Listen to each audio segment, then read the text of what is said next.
من يهد الله فلا مضل له ومن يضلل فلا هادي لا اله الا الله وحده لا شريك له واشهد ان محمدا عبده ورسوله لا نبي بعده. Bapak Bupati bersama Nyonya yang kami hormati, hadirin sekalian yang dimuliakan Allah, wal khusus kepada kedua mempelai anak kami Muhajir dan Rahma.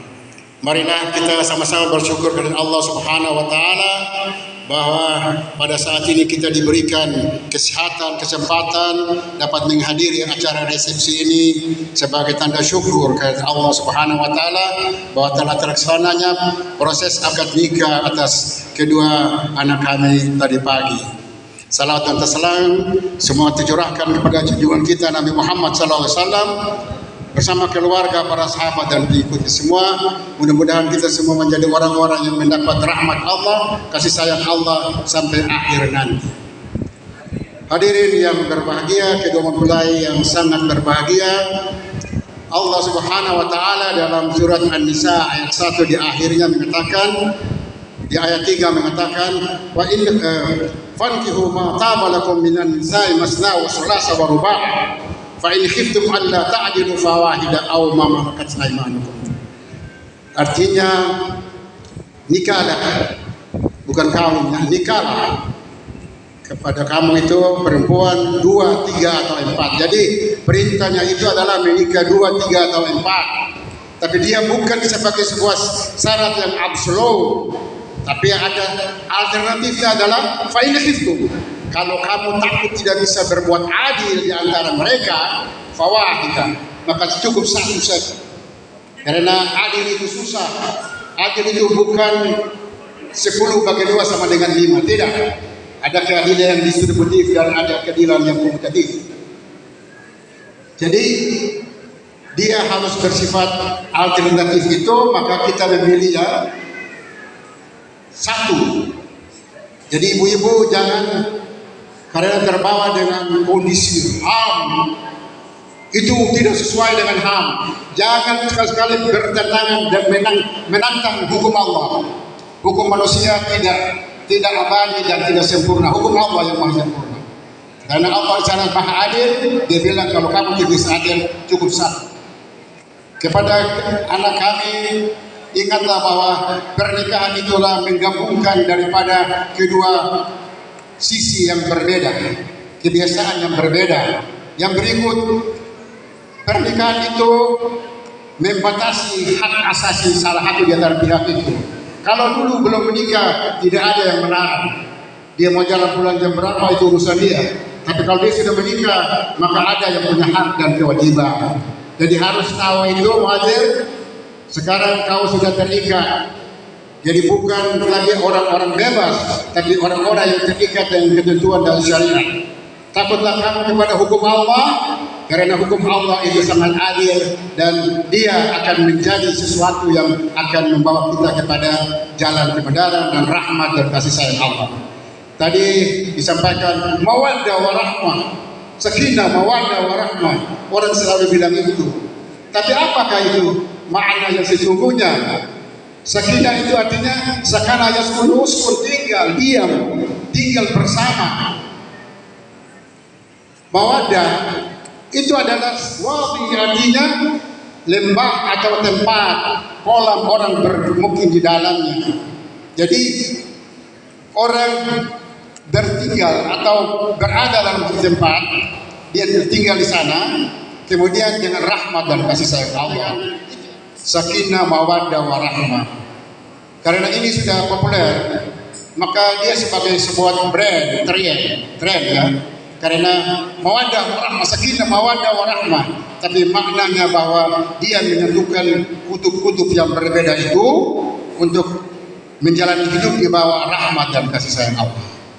Yang berikut kepada anak kami bahwa pernikahan itu adalah dua hal yang sangat indah bagi kita. Memang sesuatu yang baru itu bagus ya. HP yang baru bagus. Kullu jadidun thayyibun wa kullu thayyibun jadid. Sesuatu yang baru itu bagus, dan sesuatu bagus itu pasti yang baru. Jadi tidak ada goris-goris di HP itu kalau masih baru, toh. Jadi semuanya indah. Everything is beautiful and smart. Segala sesuatu bagus dan smart. Nanti kira-kira 6 bulan ke sana baru lihat sesungguhnya apa yang terjadi. Apakah dia bisa atau tidak mempertahankan itu? Tapi insya Allah dengan ketakaruban kita kepada Allah Azza wa Jalla, maka semua itu bisa. Karena apa? Allah menciptakan manusia ini dalam surat An-Nisa itu dari 1, kemudian diperbanyak melalui keturunan itu. Jadi sesuatu yang baru itu harus dijaga, dirawat dengan baik. Walaupun baru, tapi kalau tidak dijaga dengan baik, maka dia akan rusak. HP baru, tapi kalau tidak dijaga dengan baik, dia rusak cepat. Jadi jagalah, peliharalah lembaga pernikahan yang ada di dalam itu dengan baik. Nasihat ini juga untuk kita semua ini. Karena apa? Allah menjadikan manusia ini sebagai makhluk yang paling sempurna dan yang paling baik. Ahsanul taqwim. Ciptaan Allah yang paling baik adalah manusia, bukan makhluk yang lain. Jin tidak, karena dia bertanduk. Setan tidak, karena dia diciptakan daripada api. Manusia diciptakan dari tanah yang kemudian dititipkan rohnya di dalamnya. Oleh karena itu, jagalah kesucian rumah tangga itu dengan apa? Tidak ada cerita lain, tidak ada teori sosiologi lain, dengan teori Al-Quran dan Sunnah. Hidupkanlah rumah tangga itu dengan qiyamus salat. Tidak ada cerita lain. Harus dengan mendirikan salat, maka Anda akan di dalam tatmainnul qulub. Ada bizikrillah tatmainnul qulub. Dengan mengingat Allah, hati akan menjadi tenang. Kalau hati tenang, pikiran tenang. Kalau pikiran tenang, tindakan pun juga bagus.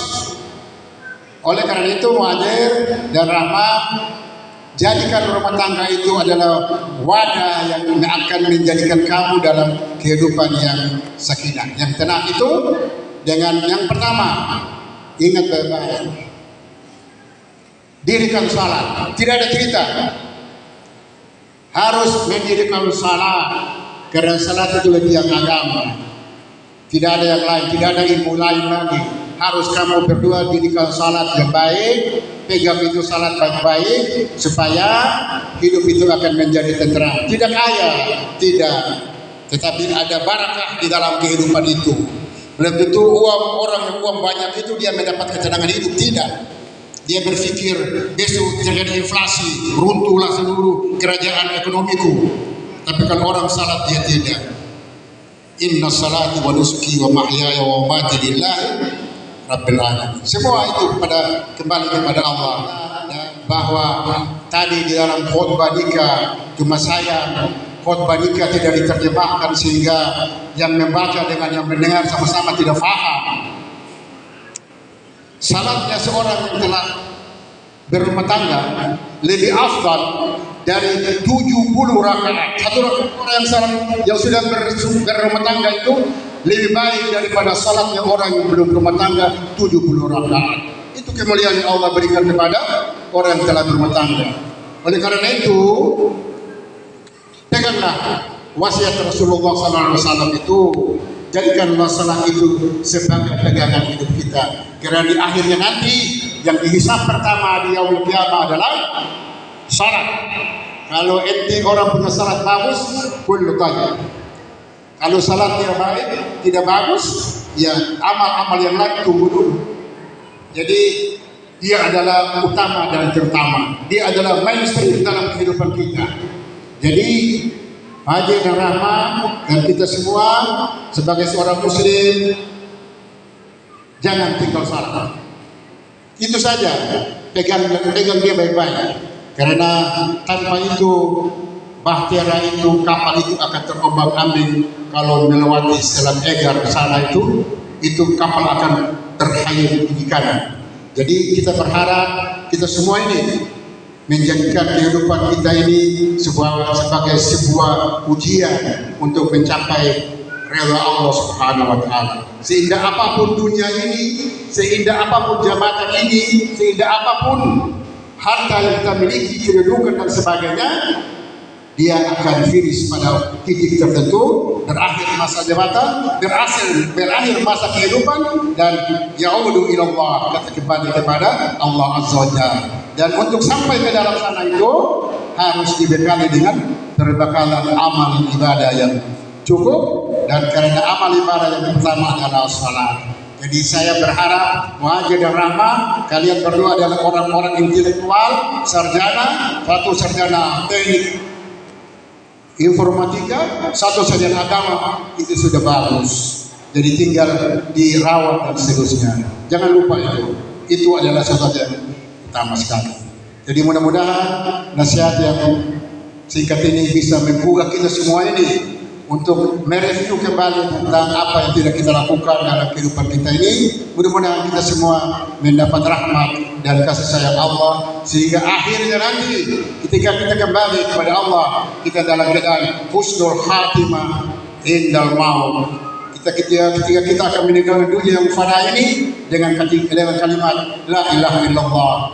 Karena Nabi sudah menjamin barang siapa yang akhir kalimatnya man kana akhir kalimahu la ilaha illallah dakhala jannah. Barang siapa yang akhir kalimatnya mengucapkan kalimat la ilaha illallah, dipastikan dia masuk surga. Kita semua ada yang mau. Assalamualaikum warahmatullahi wabarakatuh.